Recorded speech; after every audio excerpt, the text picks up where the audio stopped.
안녕하세요. 셀트리온 소식을 전해드리겠습니다. LG화학 휴미라 엠브럴 양날개로 1조 일본 시밀러 시장 공략. LG화학이 고농도 휴미라를 일본에서 출시한다는 소식이 나왔어요. 2014년 일본에 기술 수출한 휴미라 시밀러 허가, 퍼스터 시밀러 아니지만 고농도 제형으로 차별화, 2018년 출시한 엠브럴 시밀러와 시너지 기대. 이 기사 보시고 우리 유플라이마와 경쟁 되겠네? 그리고 뭐 좀 걱정하시는 분이 혹시 계시다고 하신다면 그러지 않으셔도 됩니다.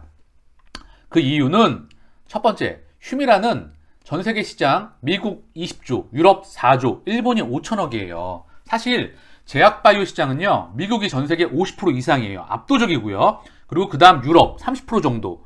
나머지가 세계, 일본도 프로테이지가 좀 있죠. 하지만 미국과 유럽에 비하면 약소합니다. 그래서 셀트리온이 제품을 출시할 때 늘 유럽을 먼저 출시하고 그 다음 미국으로 가는 거죠. 특허에 대한 문제도 있고. 결국 바이오 의약품은 미국과 유럽을 점령하는 게 가장 첫 번째 요소입니다. 그래서 고농도 휴미라, 지금 일본에서 지금 LG화학이 출시한 제품은 임상을 할 때도 한국과 일본에서만 했어요. 근데 유플라이마는 한국, 유럽, 일본에서 다 했다. 그래서 자체로 타깃하는 시장이 다르다. 그리고 바이오 시밀러는 퍼스트 무버가 가장 되게 중요합니다. 그 지역에, 그 국가에 선점 효과가 있는 부분이기 때문에. 제품 경쟁력만 또 얘기를 해보면 얘는 구연산염이 포함됐어요. 그래서 주사를 좀 통증이 있을 수가 있겠죠. 사실 이런 거 다 차치하고라도 뭐 연구개발 생산 그리고 뭐 직판 능력까지 뭐 상대조차 되지 않겠죠. 사실 근데 LG화학은요 굉장히 그 안에 그 사업 부분을 보게 되면 2차 전지가 굉장히 유명하지만 물적 분화 이슈를 앞두고 있지만 LG화학은 석유화학 그리고 기초 소재 그리고 2차 전지 그리고 LG생명과학이라는 바이오 사업 부분이 있거든요. 이 LG생명과학의 구전신을 보게 되면 럭키 연구소 굉장히 사실 우리 제약바이오 산업의 산 역사예요. 여기 출신들이 한국 코스닥 그 기업들의 CEO분들이 굉장히 많으시거든요. 그래서 사실 FDA 신약에서 그 팩티브가 FDA 신약 한국 최초로 국내 신약으로서 FDA 허가를 받았는데 이런 좀 기술력이 있는 기업이거든요. LG화학 안에 있는 LG생명과학이. 그런데 안타깝게도 막 세계적으로 크지 못하고 있는 부분이 좀 아쉽기는 합니다. 그리고 저한테 뭐 댓글로서 그리고 뭐 물어보셨던 분들이 계시는 것 같은데 이 바이오 시밀러 시장이 경쟁이 심화되면서 레드오션 아니냐 이제 조금 걱정이 된다 하신 분도 계시고 그런 기사를 봤다고 하신 분들이 계시는데 이 부분에 대해서 정확하게 좀 알려드리고 갈게요. 첫 번째, 바이오 시밀러 시장은 자체적으로도 연평균 최소 30% 이상의 성장을 합니다. 두 번째, 기업들이 많이 뛰어들잖아요. 그런데 중요한 건 퍼스트 무버가 제일 중요하다는 거예요.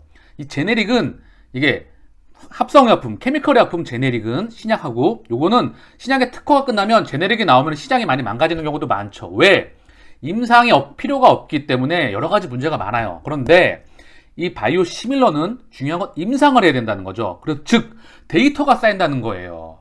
그 부분이 퍼스트 무버가 중요하다는 부분이고요. 첫 번째, 두 번째 다 차치하고라도 세 번째, 가격 경쟁력 그리고 회사의 자체 경쟁력이 필요하다는 겁니다. 셀트리온처럼 지금 엄청난 인프라, 설치 장치 인프라가 필요해요. 그래야 가격 경쟁력을 가질 수가 있습니다. 그쵸? 거기에 두 번째로 지금 직판 능력까지 갖춰나가고 있잖아요. 전 세계적으로. 그만큼 셀트리온은 연구, 개발, 생산, 직판까지 다 갖고 있는데 여기에 다국적 기업들이 시밀러를 하려고 들어오다가 포기하는 사례도 많이 나오고 있다는 부분입니다. 결국 반도체에서도 최악의 경우 물론 이렇게 가려고 하면 시간도 아직 많이 남았어요. 반도체처럼 치킨 싸움 할 그런 단계도 아니고 시장 자체가 성장하고 있기 때문에 그런 것과는 약간 추후에 논의되어야 되겠지만 시장이 한참 흐른 뒤에 가격 경쟁력 싸움, 치킨 싸움을 했었을 때 셀트리온처럼 자체의 생산 능력을 압도적으로 가지고 있죠. 그리고 거기에 직판 능력까지 갖추고 있기 때문에 또한 연구개발, 다시 말씀드립니다.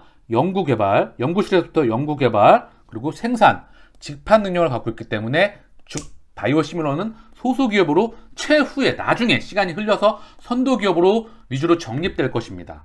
그래서 걱정하지 마시라고. 셀트리온은 그 어떠한 경우에도 앞으로 나아갑니다. 그래서 유럽 시장 점유율을 보게 되면 경쟁 제품들이 등장함에도 셀트리온의 제품 점유율은 지속적으로 증가하고 있다는 거죠. 굴지의 다국적 제약사 중에서도 화이자, 암젠, 머크 등 바이오 시밀러 사업을 포기하는 기업도 속출하는 등 이미 시장이 소수의 선도기업 위주로 정립되고 있어서 경쟁이 더욱 심화될 것이라는 주장은 납득하기 힘들다고 바로 셀트리온의 기우성 부회장님, 대표께서 얘기를 하셨던 부분도 있습니다. 바이오 포트폴리오 강화통의 글로벌 기업으로 도약 중인 셀트리온. 이미 벌써 글로벌 기업인데요. 빅파마로 가고 있죠. R&D 활동에 지금 계속 투입을 하고 있다는 이야기예요. 휴미라 바이오시밀러 유럽 판매를 필두로 파이프라인 강화, 코로나 치료제 유럽 판매도 눈앞, 긴급 승인 요청한 상태라고 해서 R&D 비용에 계속해서 지속적으로 투입을 하고 있다. 한국에서는 압도적인 1위입니다. 즉 기업의 미래를 좌지우지하는 건 절대 현재 제품, 연구에 대한 그 투자를 절대 게을리해서는 안 된다는 거죠. 그런 면에서 셀트리온은 충분히 모범이 될 수 있는 그런 기업입니다. 자, 그리고 참고사항으로 이거 보고 갈게요.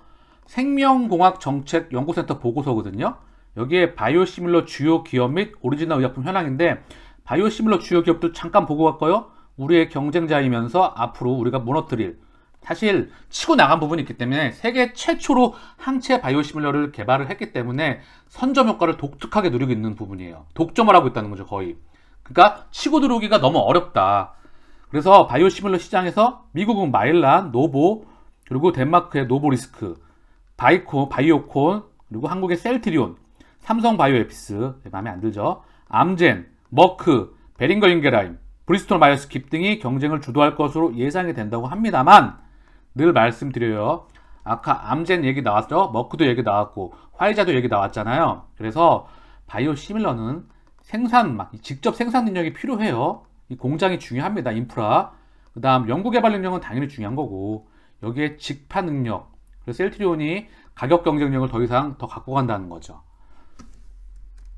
그중 북미 시장은 마일란, 암젠, 산도스, 셀트리온, 머크 등이 주요 경쟁자로 예상이 되고, 서유럽 시장은 머크, 베링거 인게라임, 산도즈, 바이오콘, 아시아 시장은 마일란, 바이오콘, 자이더스, 카틸라, 셀트리온, 후지필름, 삼성 바이오피스 등이 경쟁할 것으로 예상한다고 합니다. 참고사항으로 보시면 될 것 같아요. 그냥 왜 얘네가 지금 보고서를 낸 거기 때문에, 보고서는 그 어떠한 보고서든지 간에 참고입니다. 결론, 그 어떠한 경우에도 셀트리온은 탁월한 경쟁력을 가지고 있다. 남들이 침범하지 못하는 독보적인 경쟁력을 가지고 있어서 향후 2030년까지 길게 그 이상 남들이 침범하지 못하는 독점적인 경쟁력을 갖고 성장할 것이라는 것은 그 누구도 이견을 제시할 수 없습니다. 코로나 이슈를 좀 얘기해 볼까요? 자, 이제 레키노라주 얘기를 좀 언급을 할게요. 코로나 사망 30만 명, 암울한 브라질, 하루하루가 전쟁 같아. 지금 정말 한국은 그나마 방역이 철저한데 세계적으로는 정말 전쟁 같은 상황, 재앙입니다. 그래서 치료제가 너무 다급한 상황이에요, 지금. 이 브라질의 코로나 환자를 위한 병상이 부족해지면서 지금은 일반 환자를 받던 병실도 코로나 환자 치료용으로 돌린 상태, 병원이 감당할 수 있는 수준을 넘어선 것 같다. 중환자실 병상 부족으로 일반 환자를 받지 못하고 있고 수술도 대부분 미룬 상태. 브라질도 정말 많이 다급한 상황인 것 같습니다. 이 체코에 지금 릴리의 항체 치료제를 얘네가 수입을 했었거든요. 그런데 얘네가 지금 릴리가 좀 효과가 없는지 이제 리제네론의 항체 칵테일을 얻으려고 한다는 그런 기사가 나왔어요. 체코에서. 체코 의사들은 이제 코로나에 대한 트럼프의 항체 칵테일을 얻고 있습니다. 자, 보면 체코공화국은 진정한 의미에서 코로나 바이러스를 통제하려고 노력하고 있습니다. 항체 칵테일은 이제 최전선에서 사용됩니다. 기관에 따르면 항체 칵테일 리제네론의 첫 인도는 며칠 안에 예정되어 있고 총리는 금요일에 밝혔습니다. 사실 체코에서 릴리에서 그 항체 치료제를 수입을 했는데 이게 잘 잡히지 않는지 밤나니밥 그 단일요법에 대해서 얘기가 많잖아요. 그리고 밤나니밥하고 에테세밥 이 부분에 대한 거는 좀 어느 정도 인정을 받고 있기는 하나 조금 문제가 많으니 지금 이제 리제네론에 대한 부분에 대한 항체 치료제를 지금 수입 이야기가 나오고 있는 것 같아요. 결국 유럽과 전 세계 지역에서 우리 레키노라주 저는 사실 세계 최고의 항체 치료제라고 생각을 하고 있습니다. 그래서 이 부분에 대한 수출 소식을 하루라도 빨리 기다리고 있습니다. 인도 아스트라제네카 백신 수출 일시 중단, 내수 공급 우선. 인도 코로나19 확산세 급증에 4월까지 수출 중단. 인도서 76개국 6천만 회분 수출 공급 타격 예상. 인도 정부가 백신 수출을 일시 중단키로 한 이유는 인도 내 코로나19 확산세가 다시 심각해지기 있기 때문으로 알려진 것 같아요.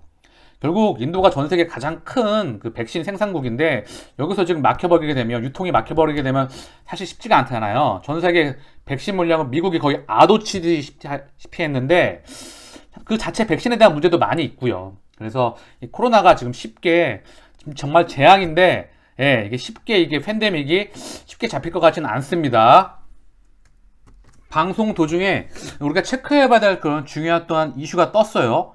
방역당국 코로나19 혈장치료제 모든 유전형서 중화항체 발견, 변이 바이러스 영향 거의 받지 않아, 다만 세포 수준 확인, 실제 효능 임상시험 해야.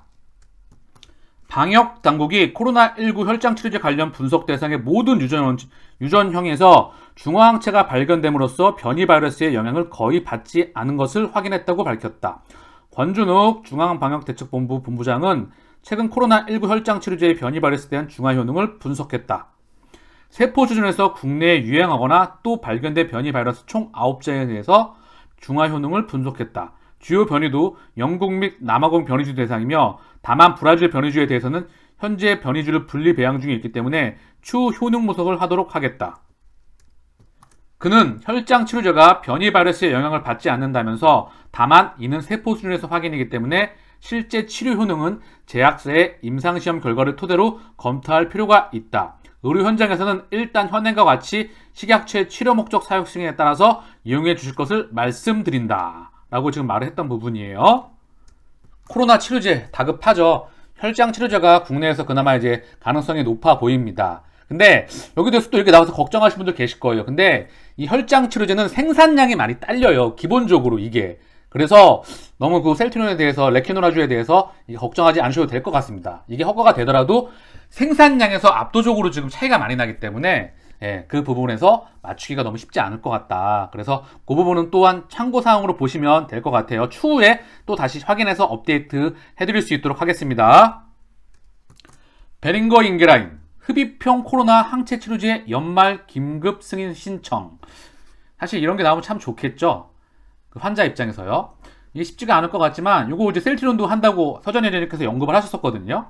흡입해서 코로나 치료제를 항체를 치료하겠다. 그래서 코로 이걸 흡입하게 되면 항체를, 이게 혈액 속에서 폐로 들어가는 것보다 바로 폐로 들어가는 항체의 양이 많다. 그래서 치료 효과가 더 높고, 그리고 비용 면에서도 이게 병원에 가지 않아도 자가 치료가 가능하고 훨씬 치료비와 이런 의료 현장에서의 부담을 덜어줄 수가 있다고 하면서 많은 주목을 받고 있었던 부분이 있어요. 미국의 아리다스라는 기업이 지금 두서양보다 폐에 전달되는 약물이 많다라고 하면서 이제 언급이 됐던 부분도 있고요.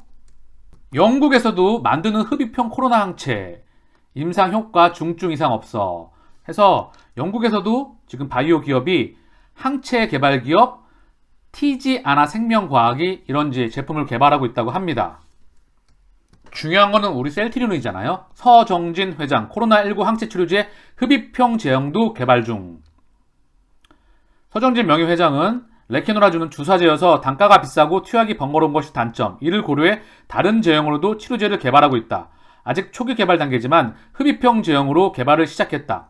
피하 주사 제형도 개발도 가능하지만 피하 주사 제형은 여러 번 투약해야 한다. 흡입 방식이 더 편리할 것. 서 회장이 언급한 흡입형 제형은 천식 치료제 등에 많이 쓰이는 스프레이 방식의 제형으로 해석된다. 보통 비강 내에 약물을 직접 분사해 투여하는 방식인데 투약이 편리하고 높은 농도를 유지할 수 있고 전신 부작용이 적은 것이 장점으로 꼽힌다. 한국에서는 한미사이언스하고 한국 유나이티드 제약, 얘네가 좀 개발을 하고 있죠. 코로나 치료제는 사실 개발하는 것 자체가 제품에서 진짜 실제로 추출까지 그리고 판매까지 이루어지는 게 하늘의 별 따기잖아요. 그래서 전 세계에서 항체 치료제는 세계에서만까지 아직 획득을 하지 못했죠. 궁극적으로 저개발 국가, 못 사는 국가에 이 항체 치료제를 정부가 구입하기에도 부담스러울 수 있어요. 하지만 이게 미국과 유럽, 일본을 위시한 부자 국가들은 어떻게든 구입하려고 마음을 서로 초공급 부족 상태에 있기 때문에 어떻게든 애를 쓸 겁니다. 좀 아쉬운 건 저개발 국가, 얘네 같은 경우에도 뭐 구입하려고 노력을 하겠지만 사실 얘네한테는 먹는 그 코로나 치료제가 좀 필요할 것 같긴 해요. 가격도 싸고 그리고 복용도 편리하고 그리고 지금 뿌리는 이제 치료제도 그 하나의 대안이 될 수가 있겠죠. 이 지겨운 팬데믹 상황에서 우리 셀티존의 레키노라주의 수출 소식을 하루라도 빨리 기다리고 있습니다. 마치겠습니다. 감사합니다.